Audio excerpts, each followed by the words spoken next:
How's it going today, guys? Flying Hawaiian here, bringing back another video. We're going to be doing today is the Taurus 856 revolver 38 special.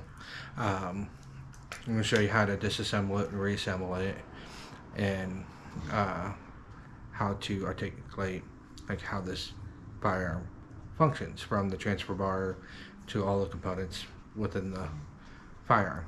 As you see, all chambers are empty, but I'm also going to do the same thing before even working on it. So let's get right on down to it, and that way you guys can see how this revolver works. Alright, we got the Taurus 856 right here, so I'm going to show you guys how to disassemble it, reassemble it, and how to properly lubricate. But also explain the different types from the single action to this double action, because the Taurus 856 is a double action revolver. So first things first, we got to make sure the firearm is clear. So what I'm going to do is push this thumb grip, pop out the cylinder. As you see, all cylinders are empty. So we know the firearm is clear. So that's what we do before we work on anything. So let's take this grip off. Depending on what model revolver you have, it may be just held by a pin or screw. The screw will be in the middle, be on two sides, one right here and one on the other side. So make sure you have the right size screwdriver, flathead, to remove it. So let's get this done.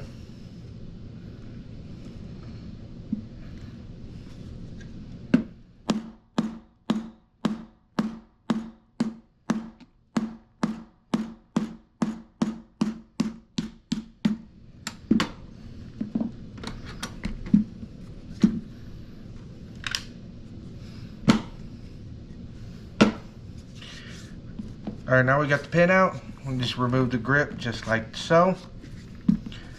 When you remove your grip, or even the grip plate, you'll see the main spring and the main spring setup right there. So now we gotta take off these three screws here. Depending on the revolver you have, it may have 3 or 4. So make sure you take out all the screws before you're trying to move the side plate. So come in at an angle, make sure you get right in there, and it fits right in there perfectly.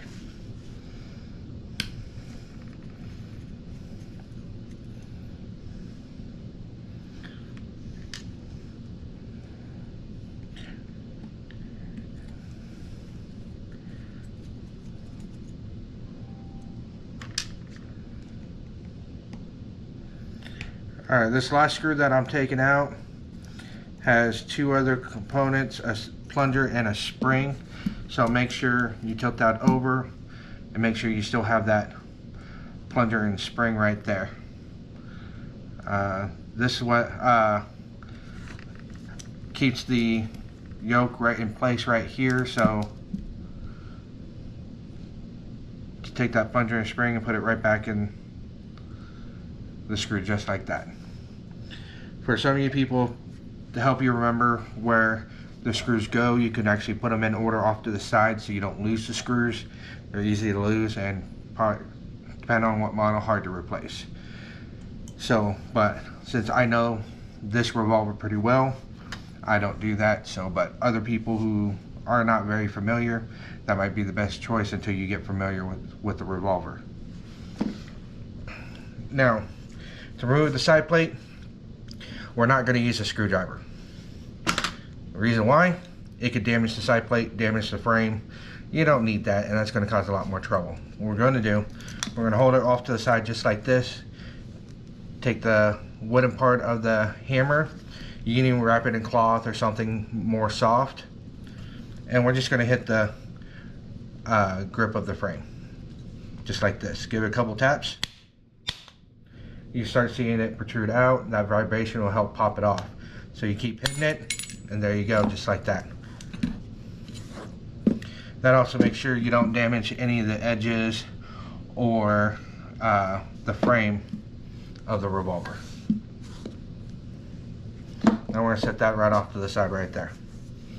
Now here, as you see, we have the hand, the hammer, the trigger assembly right here, hammer assembly, the mainspring, and all that. Then right here we have the sear, and that's only in double actions. That's what you're going to see. So if you have a single action, you're not going to see this sear or the sear spring right here. And we also have our transfer bar right here, and then our cylinder release pin as well.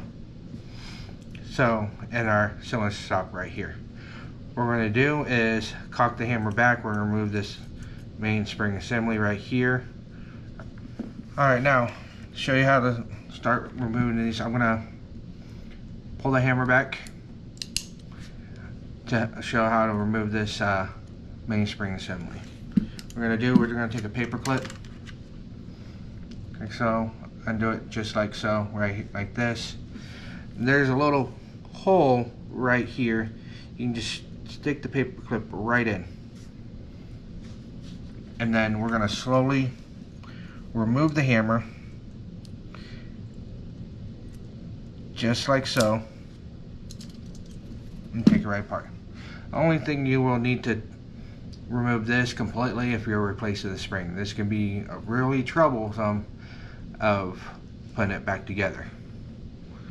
Alright, so place this right off the side. Now we're going to worry about the trigger spring assembly area right here.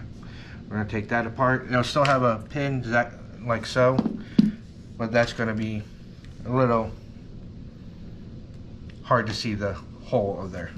So same thing, pull the hammer back so you see a little protrusion out right here. So you have to do is pull the trigger and hold the trigger right there until you can get the paper clip right in.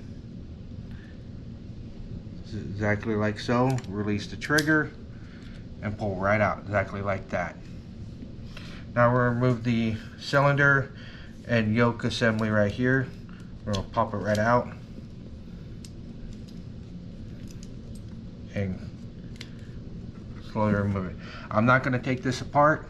The reason why is because you don't really need to unless you're replacing the ejector, balancing out with some little gasket rings, or replacing this right here. So we're going to leave this together so we don't ruin it. And place that right off the side. Now we're going to move the hammer.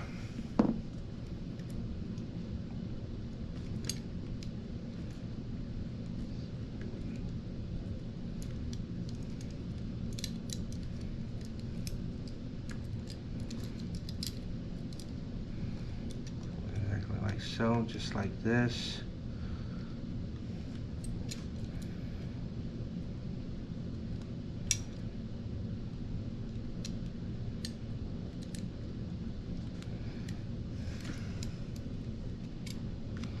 Exactly like that.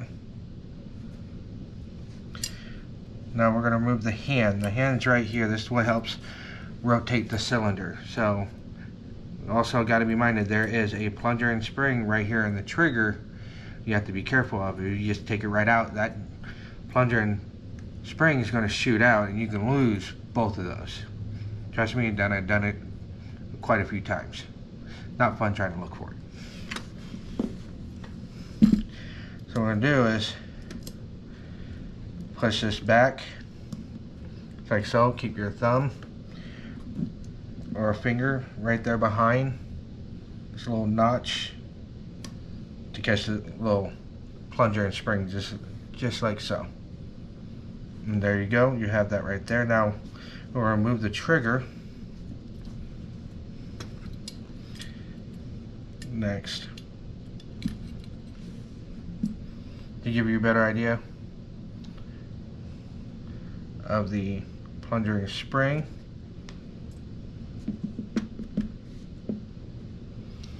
is this right here. That's what we need to be looking out for when we take that hand out, especially also when putting it back in, because it can also give quite a bit of problems because you have to compress it to be able to put the hand back in. So we're going to put that right back in the trigger, and it goes right here in the so we're going to put the spring in first, and then the plunger. After that, we're going to place it right here off to the side. Here's the hand as well, and place it right there. Now we got the transfer bar. This is what helps fires the projectile. This is what the hammer hits, and this hits the firing pin to help transfer the energy, and that's what keeps it from misfiring.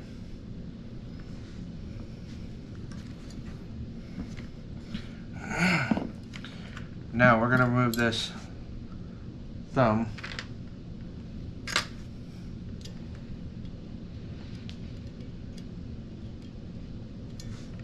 Come in an angle, pop it right in there.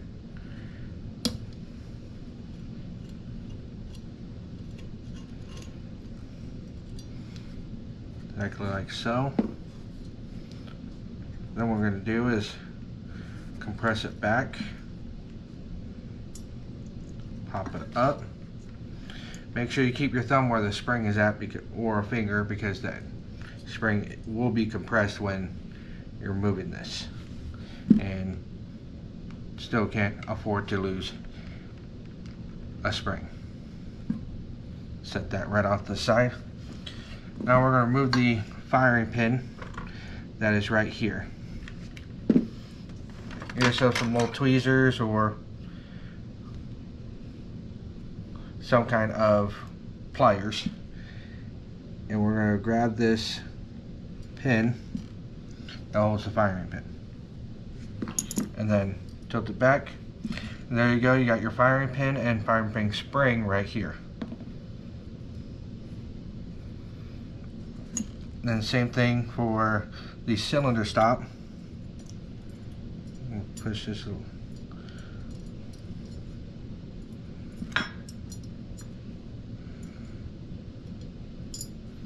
Help remove it. As you see here, now you got a fully stripped revolver frame right here. Now we're going to start putting this back together piece by piece.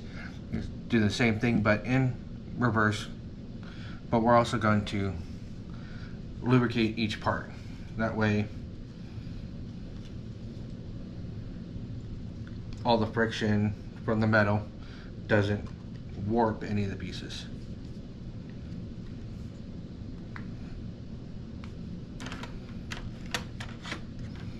Now, first what we'll do is going to put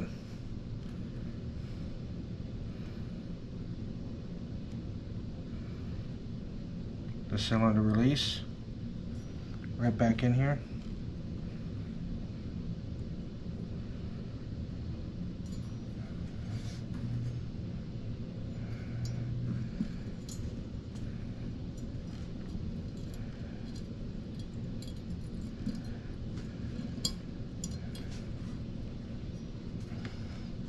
Like so.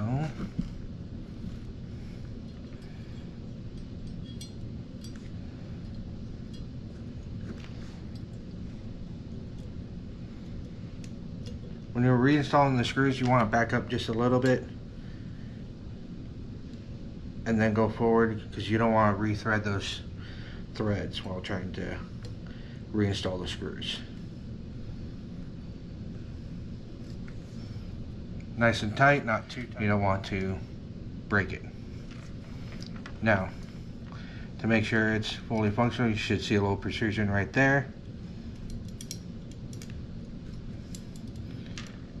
Move back and forth, everything's all in order. So now we're going to put the transfer bar in first.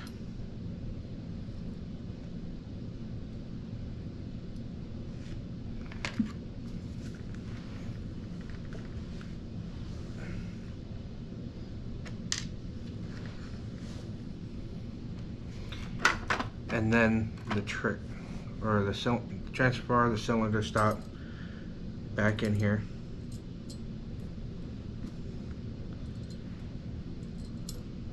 Exactly like so. And now I'm going to add the firing pin back in here.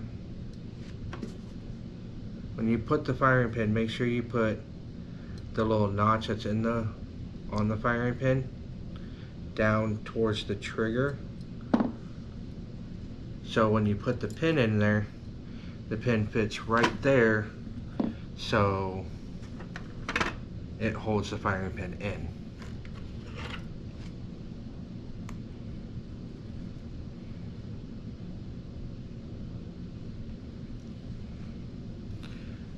Now what you're going to do is press in the firing pin just a little bit so you can put this pin in there with no problem, and it slides right in.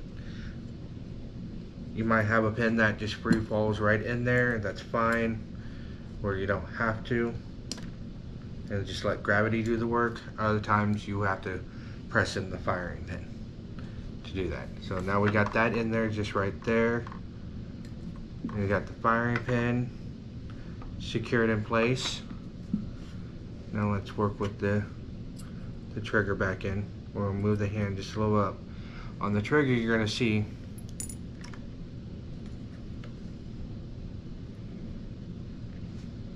this hole right here. That's used for the hand and the transfer bar. So we're going to put the hand on one side, the transfer bar on the other side. So we're going to do exactly like this. Put it in as straight as we can. Then also guide the transfer bar in that hole.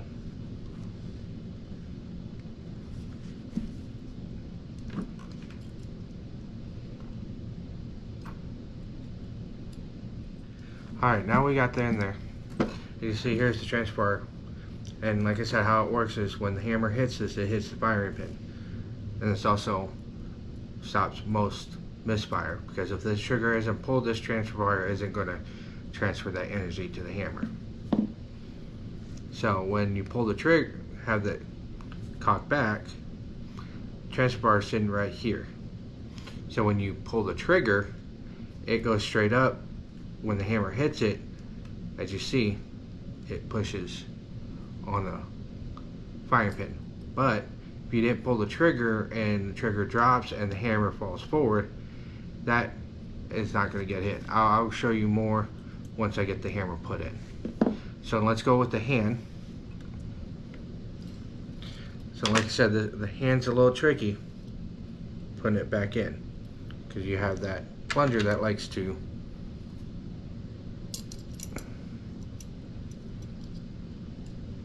what we're going to do, you're going to see with the hand, it has 3 pegs.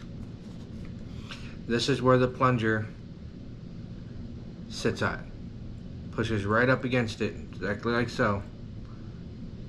This is where it goes right in the trigger, and this is what guides it upward. So what we're going to do,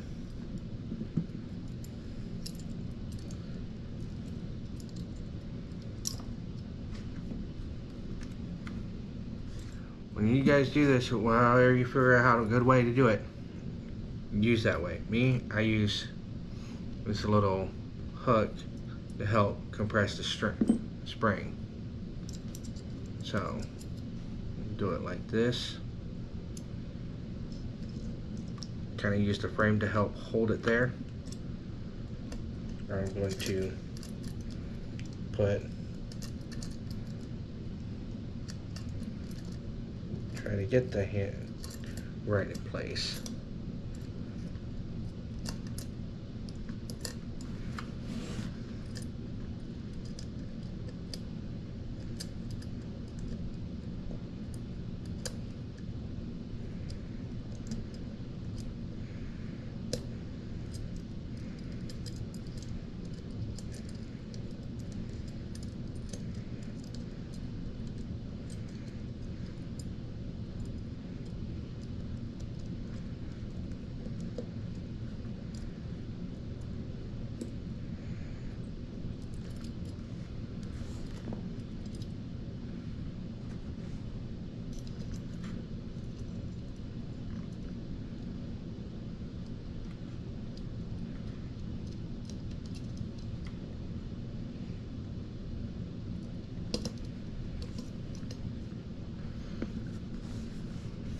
And there we go, we got the hand right in place. As you see, when we push back and push forward, so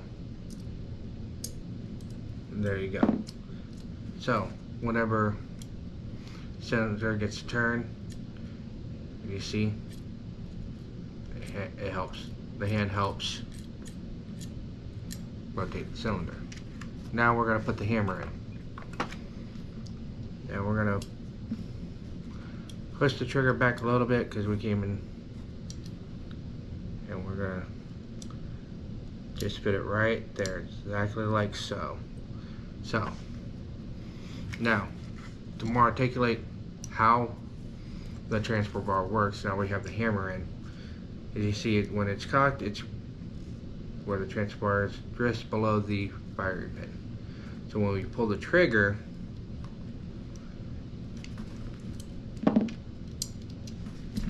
we gotta pull back the deal. Now, when we pull the trigger all the way, and you see how the transfer bar goes all the way up, the hammer is gonna fly right forward, and that's what's gonna hit the firing pin, exactly like that. But let's say you did pull the trigger and the hammer drops on its own. As you see, without that trigger pull, that transfer bar is sliding down more and more, so it's not going to hit the firing pin. As you see, there's quite a bit of space between the hammer and the firing pin, so it's not going to hit. So no matter what, if that hammer drops without you pulling the trigger, it's not going to fire. So that's one of the safety aspects with the revolver that came out for the transfer bar. Now we're going to put the yoke right back in. Slide it right in there nice and smoothly.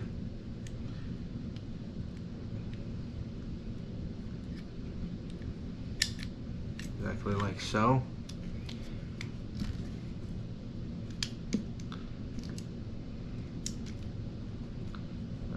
Be careful because you don't want to damage the ball. Make sure it's all the way up, exactly like so. Now, as you can see, even how that hand does. So now we're going to add the trigger assembly back in here. So this part goes right here, and this end goes right into the trigger well for it. So since we had it cocked when we removed it, we're going to do the exact same thing here. Place it right in the wheel well. Now, to release pressure off this so we can remove the pin, we're going to pull the trigger again, and there we go, exactly like that. We're going to do the same thing right here. We're going to place it in here like so. Cock the hammer back till it locks, and that's also going to relieve pressure so we can move the pin.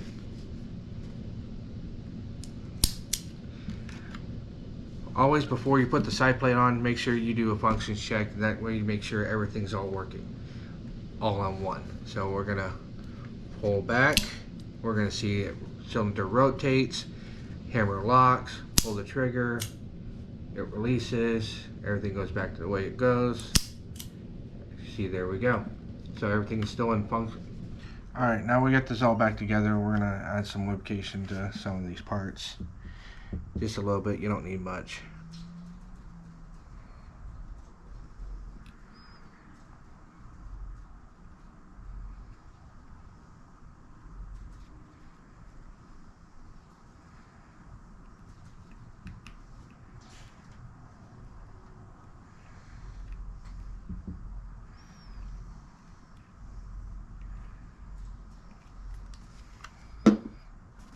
Now we're gonna put the side plate on, just like so. It doesn't go on right away, but I recommend take some cleaning pads as a protection. Take your hammer, one good whack, pops right on. That way when you're also using the cleaning cloth, it doesn't damage the side plate at all. So now we're going to put the screws back in the way you took them off, because you don't want the wrong screw going in the wrong place. So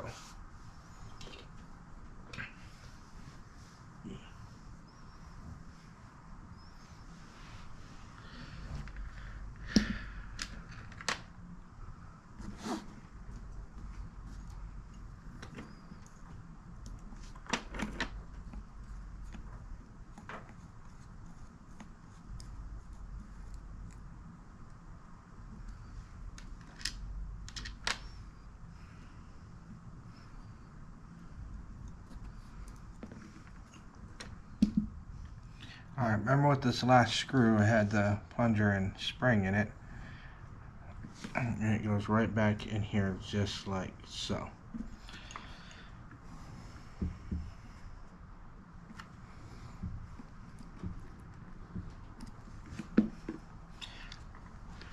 Like I said before, if it has 4 screws, make sure you put all 4 back in, because sometimes there's one right here.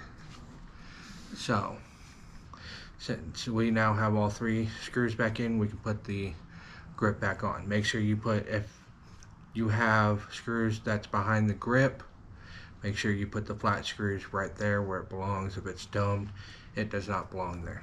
If they're flat, then it belongs there. So make sure you put them back in the right order, so you don't have to undo it, redo it again. It's just a timely process. If you put it in order, or you know how they go, it makes it a lot easier. So, and we'll put the grip just like so. Put the pin back in there. Take my punch right there.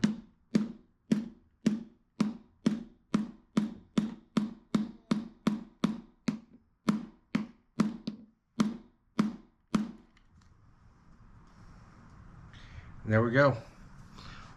Now we're just going to do a quick functions check.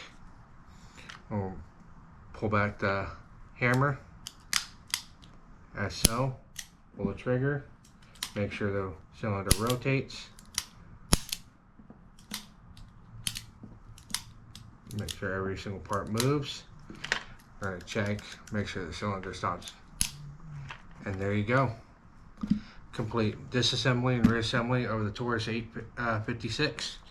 Alright, now you guys got to see how this firearm operates, how it functions, and how to disassemble and reassemble. So, you know, keep an eye on the channel. I'm going to be starting the podcast here soon, so going to be video and audio. I'm going to put the links down to where I'm going to have it. So you guys stay safe.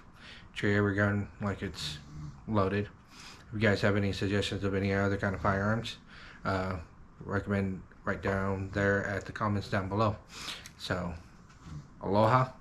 You guys have a good day.